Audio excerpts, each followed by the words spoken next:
Peggy 3.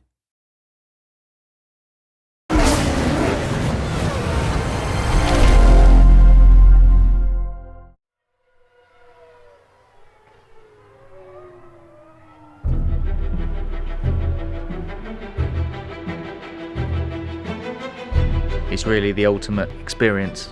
It's a culmination of so much hard work.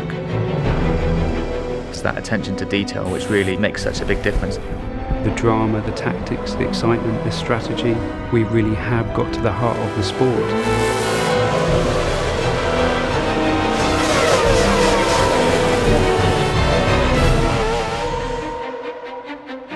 We've had 2 really successful games launched already now for Formula 1.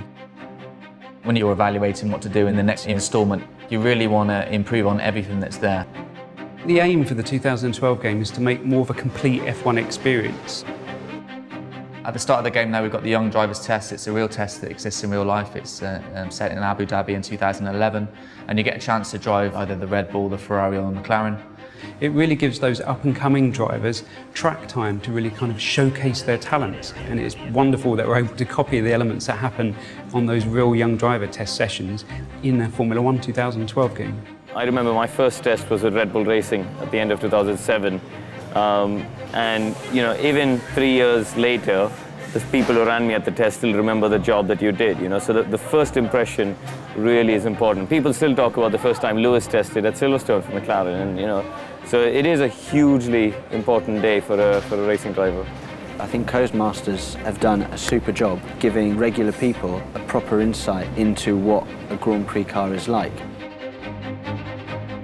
The hot lap videos, you see these kind of things on TV all the time, and we're using Anthony Davidson, an ex-Formula 1 driver.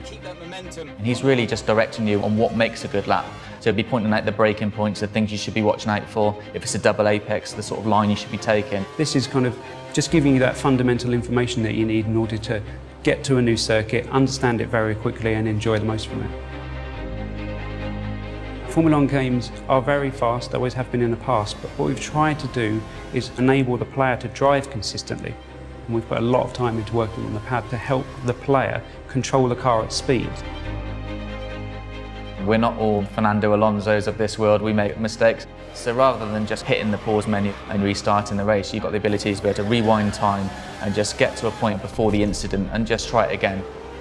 Certainly for the novices, in terms of learning racing lines and avoiding incidents, they're a really useful tool. The thing that differentiates Formula 1 from all other motorsports is the strategy element. Being able to make the right call at the right time. You might not be the quickest driver, you might not have the quickest car, but you can balance the elements. You've got fuel mixtures you can dial up and dial down. You've got different pit stops. Do you stop twice? Do you try and run longer? It's a thinking man's racing game.